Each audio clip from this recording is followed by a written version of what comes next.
Amigos, tengan ustedes muy buenas noches. Hoy es lunes 19 de diciembre. Bienvenidos a una nueva edición de Redes y Poder. Bueno, hoy se produjo un hecho muy importante en la política peruana. Finalmente, Pedro Pablo Kuczynski, presidente de la República, y Keiko Fujimori, la presidenta del partido Fuerza Popular, se reunieron en casa de Juan Luis Cipriani, quien hizo de mediador, quien los invitó a una reunión para conversar sobre el presente y el futuro políticos. Tenemos algunas imágenes, queremos mostrar algunas de las fotografías que hemos recibido. Esa es la primera foto que queremos comentar. Están ustedes viendo ahí, en primer lugar, muy cerca, al lado derecho está Pedro Pablo Kuczynski, está a la izquierda la señora Keiko Fujimori y al fondo a la derecha está el cardenal Juan Luis Cipriani. Están orando, están rezando, solamente pidiendo a Dios que los ayude, que los ilumine, que abra sus corazones para poder dialogar en paz, en tranquilidad, como corresponde. Esta ya es una fotografía interior. Esta es la casa de Juan Luis Cipriani, es la sala donde él suele reunirse con algunas personas o personas para conversar. Ahí está el presidente de la República, Pedro Pablo Kuczynski, sentado en una posición al lado izquierdo. En el sofá que ustedes ven al fondo está Keiko Fujimori y Juan Luis Cipriani, que estuvo presente seguramente en una parte del Arnón. Y finalmente la foto oficial, si se quiere, de la reunión donde están los tres sonrientes. Pedro Pablo Kuczynski, está Keiko Fujimori al centro, el cardenal Juan Luis Cipriani. Esta reunión se llevó a cabo en la casa del cardenal aproximadamente a las 5 de la tarde. ¿Qué dijo Pedro Pablo Kuczynski al terminar? Dijo: ha sido una conversación útil, franca y constructiva. Eso dijo Pedro Pablo Kuczynski. Ha sido una conversación útil, franca y constructiva. Keiko Fujimori dijo: respetamos democracia y orden constitucional. Tenemos sobre este tema un informe que queremos compartir con ustedes para que tengan el contexto completo de esta reunión. Adelante, por favor. Un encuentro que para muchos se veía lejano. El presidente de la República, Pedro Pablo Kuczynski, se reunió durante una hora con la lideresa de Fuerza Popular, Keiko Fujimori, en la residencia del cardenal Juan Luis Cipriani. Keiko Fujimori llegó a la vivienda del cardenal de Lima, en San Isidro, cerca de las 4:50 de la tarde. La llegada del presidente Kuczynski se produjo minutos después del arribo de la lideresa de Fuerza Popular. Tanto el mandatario como la ex candidata presidencial ingresaron a la residencia sin dar declaraciones a la prensa. Exactamente una hora después de iniciada la reunión, los dos protagonistas salieron de la residencia junto al cardenal Cipriani, brindando una pequeña conferencia de prensa donde detallaron algunos puntos que se tocaron durante la cita. El Perú tiene grandes retos por delante, todos los conocemos, coincidimos mucho en la mayoría de ellos y nuestra tarea es sacar el país adelante. Y lo vamos a hacer el Ejecutivo con el Congreso. Siempre habrá alguna diferencia aquí y allá, pero no dudo de que podemos trabajar juntos.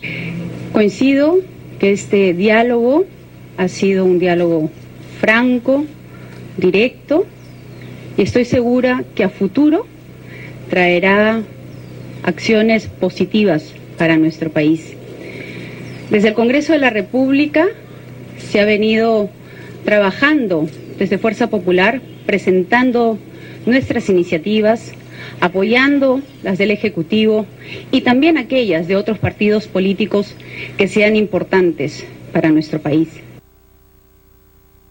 Terminadas las declaraciones, el presidente Kuczynski extendió su mano a Keiko Fujimori y se entrelazaron en un saludo, el que había quedado pendiente tras la derrota fujimorista en las elecciones de abril.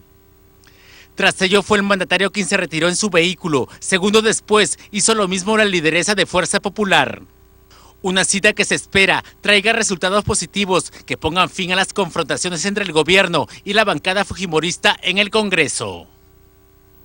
Bueno, ¿qué diremos? Usted ha visto la expresión de Pedro Pablo Kuczynski, una expresión alegre, satisfecha, también la de Keiko Fujimori y por supuesto la cardenal, que ha logrado hacer esta reunión tan importante. Estamos para comenzar el programa con Víctor Andrés Ponce, director de El Montonero, para comentar qué implicancias políticas tiene esta reunión de los líderes políticos en esta cumbre en la casa del cardenal Juan Luis Cipriani.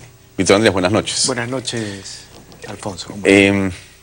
Llegamos a este punto, esta reunión era esperada, quizá debió ser hace 6 meses, pero la política no tiene un horario ni un tiempo predeterminado, es cuando se puede dar las circunstancias. Había hace tan solo una semana o 2 semanas una situación de crispación enorme en la política nacional y se pensaba inclusive que podía cerrarse el Congreso y generarse una, digamos, inestabilidad política de enorme trascendencia.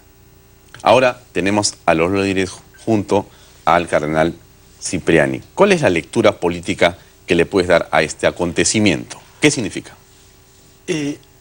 Yo creo que habría que usar una figura, es un terremoto político, ¿no? Porque paradójicamente en las elecciones nacionales ganaron 2 fuerzas pro mercado. Una fuerza pro mercado tecnocrática. El 10 de abril. El 10 de abril. Una fuerza pro mercado tecnocrática, más vinculada al empresariado formal. Y una fuerza pro mercado de contenido popular, de emergente. Pero finalmente eran 2 fuerzas pro mercado. Pero la manera como se organizó la segunda vuelta, en la que la polarización fujimorismo-antifujimorismo volvió a envolver la política, hizo que resucitaran todo el esquema de polarización del 2011 y de alguna manera todos los esquemas, los aparatos de polarización en los últimos 5 años del nacionalismo cobraron vida y se volvieron activos.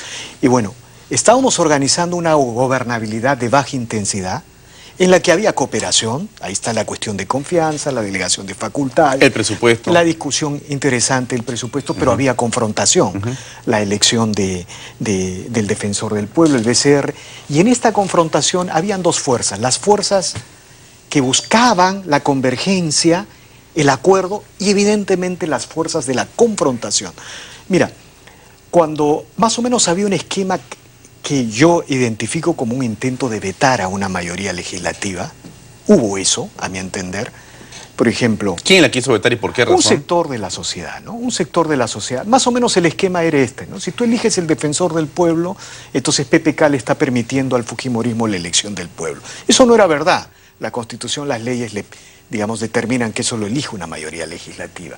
Si tú eliges a los 3 miembros del BCR, que PPK, te corresponde elegir, porque así dice no, eso lo los dice la reglamentos, Constitución la y las Constitución de la leyes. República, no. Si tú eliges a 3 miembros del BCR, ¿no? Bueno, PPK le está permitiendo elegir a la mayoría y le está entregando el Estado. Eso no era verdad, la Constitución. Bueno, esto se reproducía primero en una mayoría mediática, luego había intentos de movilización, luego veladas amenazas de cuestión de confianza y de solución, y finalmente guiños del Ejecutivo. Así era más o menos esta gobernabilidad de baja intensidad con cooperación. Pero las cosas se desbordan cuando viene la interpelación y el presidente asume la idea de la cuestión de confianza, ¿no es cierto?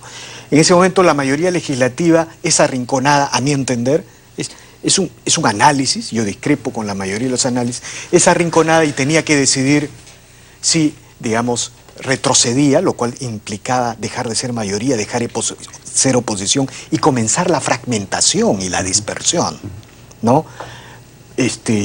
Pero decidió por el otro camino, de la autoafirmación.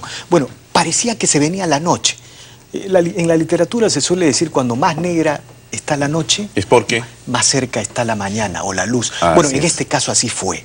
Gracias a esta iniciativa del cardenal Cipriani, todos podemos discrepar con el cardenal Cipriani y sus opiniones sobre diversos temas con el espacio público, pero es evidente que su actitud ha sido absolutamente constructiva para el país. El país ha recuperado la cordura. Es una cosa impresionante, hemos recuperado la cordura y las posibilidades de éxito de la administración PPK, de este extraordinario gabinete tecnocrático que se ha formado, quizá uno de los mejores de los últimos tiempos. Se acrecientan las posibilidades de éxito y las posibilidades del fujimorismo de organizar un escenario favorable a una estrategia hacia el 2021 también se acrecienta. ¿Quiénes son los perdedores de esta recuperación de la cordura? ¿Hay perdedores? Pero por supuesto, los perdedores son los sectores de izquierda que querían que la democracia, el modelo económico de crecimiento y desarrollo en base a inversión privada que reduce pobreza, se bloquee. Imagínate, una izquierda que cada día adquiría mucho más protagonismo frente a esta especie de polarización y de conflicto que se desarrollaba entre el Ejecutivo y el Legislativo. Yo sinceramente, tal como iban las cosas, casi tenía una película para el 2021 y te lo digo con absoluta sinceridad. 2 proyectos populares de abajo hacia arriba anti-establishment. Uno de izquierda y uno, digamos, de centro derecha. Ajá. Y tenía 2 nombres incluso. Era Gregorio Santos y Keiko Fujimori. Así se estaban organizando las cosas. El día de hoy Gregorio Santos ha estado batiendo el campo en Pucallpa, apoyado por los empresarios informales de la tal ilegal. Ha visitado todos los villorrios de Pucallpa.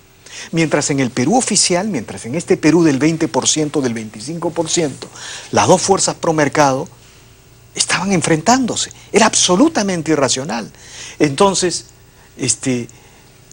gracias a Dios, casi literal, hemos recuperado la cordura al margen de nuestras creencias o no religiosas. Yo particularmente soy un cristiano libertario, que no acepto, digamos, tengo una visión absolutamente liberal del individuo y de la vida, ¿no? Pero hemos recuperado la cordura de alguna manera con estas imágenes, con esta fotografía, y creo que se va a sentir inmediatamente en la política. ¿No? Algunos parlamentarios cercanos a Pedro Pablo Kuczynski dijeron que esta reunión debería ser en Palacio y no en la casa de Juan Luis Cipriani. No, mira, esa es la gran discusión. Mira, cuando se desarrolla un proceso de convergencia y de encuentro, siempre hay extremos y sectores que se oponen. Y los argumentos son de diverso tipo, ¿no?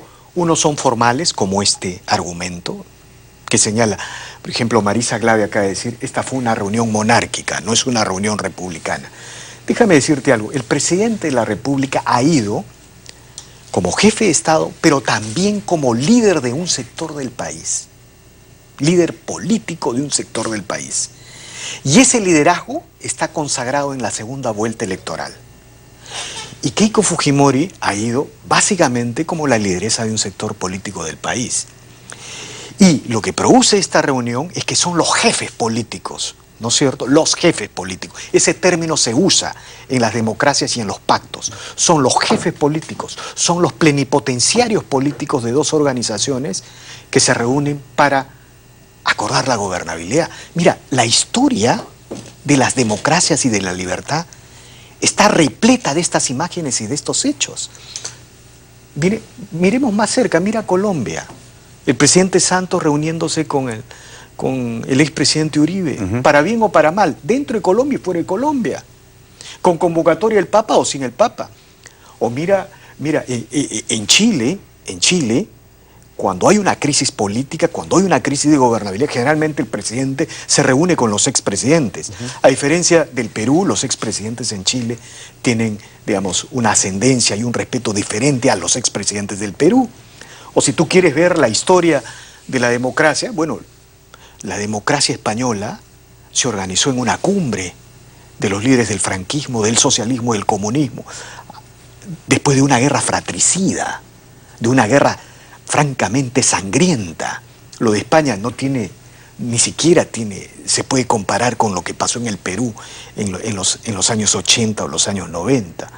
Bueno, los líderes se pusieron de acuerdo. Entonces, quienes se oponen a esta reunión de líderes, de jefes políticos, en realidad no quieren un pacto, no quieren una convergencia. ¿Por qué es tan importante para esos grupos, Víctor Andrés, que no se hagan las paces, que no se pueda tener estas reuniones que para un mayoritario sector del país son un mensaje de unidad y de consenso? Porque que alienta la inversión, el gasto, etc. En el fondo, mira, en primer lugar, estos sectores no quieren el éxito de la administración PPK, ¿no? La administración PPK, para conseguir el éxito, necesita un pacto de gobernabilidad o un nivel de convergencia, un nivel de acuerdo con el fujimorismo. O, si quieres ponerlo en términos institucionales, tiene que haber rieles de gobernabilidad entre el Ejecutivo y el Legislativo. Hacer reformas digamos, hacer las reformas de segunda generación que el Perú requiere para continuar creciendo a tasas altas, para continuar reduciendo pobreza y no caer en la tenebrosa trampa de los ingresos medios en la que caen los países que no hacen reformas y luego de caer en esa trampa solo involucionan, como el caso de Argentina y Venezuela. Para no caer en esa situación, la administración PPK necesita ese pacto para pisar el acelerador de esas reformas. Y por otro lado, el fujimorismo, para ganar o tener una estrategia victoriosa hacia el 2021, necesita estar comprometida con la gobernabilidad, estar comprometida con el cuarto proceso electoral sin interrupciones que se desarrolla en el Perú, inédito en la historia del Perú, y avanzar hacia la quinta elección nacional. Es decir, si el fujimorismo tiene ese compromiso con la gobernabilidad, con la democracia, obviamente este polo antifujimorista radical, ¿no?, de cierto tufillo golpista, porque apunta su estrategia y la disolución del Congreso, ¿no?, este polo va a ser disuelto, se va a disolver por la fuerza de los hechos. Entonces, este escenario hace inviable a un Gregorio Santos, a una Verónica Mendoza, a un Antauro Humala o a cualquier fórmula antisistema que se levante contra el cuarto gobierno neoliberal que fracasa en el Perú, como suelen decir estos sectores, ¿no? ¿Qué queda por delante? ¿Se han reunido, han salido, digamos, satisfechos, contentos? ¿Pero qué viene de aquí para las próximas semanas o meses? Yo leo algunas novelas, algunas literaturas, entonces yo quiero imaginarme la reunión, ¿no? La reunión debe haber empezado así, ¿no? Ambos mirándose frente a frente y probablemente el presidente señalándole: señora Keiko Fujimori, ¿es verdad que usted quiere eso? ¿Es verdad que usted quiere la vacancia? Entonces, la conversación debe haber comenzado así, ¿no? Y en ese momento Keiko le debe decir: presidente, eso es una locura. Lo que pasa es que usted tiene que entender que yo tengo que tener el rostro un poco severo, fruncido, porque quiero liderar la oposición en cualquier circunstancia. Si usted no entiende en eso, me está pidiendo cogobierno. Yo me imagino que ha empezado así la reunión. Y como el propio PPK ha dicho, esto es una reunión que ha visto el presente y el futuro. Y en ese momento la confianza se ha restablecido. Entonces, ¿sabes qué ha sucedido? Lo que sucede en todos los sistemas políticos normales entre los líderes políticos. Se ha creado un teléfono rojo. Entonces, la próxima vez que haya algo que resolver, claro, que sea crítico. Exacto, mira, la próxima vez que haya en camino una interpelación, el teléfono rojo se levanta. Entonces PPK llama y le dice: señora Keiko Fujimori, ¿ustedes quieren interpelar? Saber, sí, queremos interpelar por esto, por esto, por esto. Seguramente Keiko le debe haber dicho, porque en el Ministerio de Educación se organizó el aparato nadenista en los últimos 3 años. Eso es lo que dicen los fujimoristas, ¿no es cierto? ¿No? Y que, digamos, como concentra el 20% del presupuesto, ahí estaba organizado ese aparato. Por eso esas consultorías de 800 millones. Claro, eso es lo que sostienen los fujimoristas. Pero al margen de eso, el solo hecho de que haya un teléfono rojo producía una salida política a ese conflicto. Que es lo que, mira Keiko, ¿sabes qué? Me tienes que dar hasta julio, yo resuelvo este tema. Así se resuelven las cosas en las grandes democracias de mediana gobernabilidad. Pero en el Perú, esta idea de fujimorismo, antifujimorismo, que es una especie de guerra religiosa fundamentalista, estaba destruyendo nuestras instituciones. Y déjame decirte una cosa, la democracia solo se inventó para algo: para que los enemigos irreconciliables que siempre van a la guerra eviten la guerra y busquen espacios de cooperación. Y con esta reunión yo estoy muy entusiasmado, ¿sabes? Porque yo particularmente veía cómo un polo radical empezaba a apropiarse de un discurso mediático de la administración PPK, pero además, mira, de pronto, yo he visto un discurso muy excluyente del fujimorismo, muy peligroso, demasiado peligroso. Yo, más que al dinero, al poder, a los tanques, le tengo miedo a las ideas, ¿no? Porque esos son los que construyen. Entonces, un discurso que no le reconocía ningún mérito, ningún aporte. De pronto solo eran ignorantes, brutos y matones. Por esta interpelación, ¿recuerdas las interpelaciones en el Congreso del APRA, las peleas entre Rómulo León y Olivera, las mentadas a la madre durante el Congreso Nacionalista? Y de repente estos congresistas solo eran brutos, matones, ignorantes. O sea, no había posibilidades de reconocer al otro. Entonces, ¿tú qué haces en esa situación? Lo que estás produciendo es finalmente un desenlace de puro conflicto, ¿no es cierto? Entonces, yo creo que esta reunión lo que va a producir es un nuevo escenario para la política peruana. ¿Cómo queda, Víctor Andrés, el Frente Amplio? ¿Cómo quedan este grupo de personas dentro del PPK-osismo? Que bueno, lo que hemos visto en los hechos es un deseo enorme de que esta polarización se mantenga y que ellos continúen enarbolando las banderas del anti para todo. En general, todos los extremismos y los radicalismos van a ser subordinados y probablemente morigerados o se desengancharán. Estaba empezando a surgir un extremismo naranja también. Como contraposición. Claro, como respuesta, muy peligroso. Eso sí era finalmente perder el control. Claro. Porque había un sector naranja que empezaba a decir, bueno, pues que se disuelve el Congreso, nos conviene adelantar las elecciones porque vamos a ganar, ¿no? Cuando eso ya se produce, todo el país ha perdido la cordura. ¿Te das cuenta? Todo el país ha perdido la cordura. Bueno, entonces tenemos por delante, por lo menos el día de hoy, razones suficientes para pensar que vamos a encontrar o vamos encontrando el camino de la unidad que es indispensable en el país. Mira, no de la unidad porque yo no diría de la cordura, de la convergencia. De la política a un nivel alto, claro, ¿no es cierto? Porque el fujimorismo, no hay que olvidar, va a tener que seguir siendo oposición. Claro. ¿No? Seguramente van a haber nuevas interpelaciones, pero ¿sabes qué? A nadie se le va a ocurrir que eso es parte de una estrategia de vacar al presidente. Esa es toda la gran diferencia. Y los que pensaban así, ¿cómo van a quedar? Bueno, el problema es que todo se desbordó ahora, ¿no?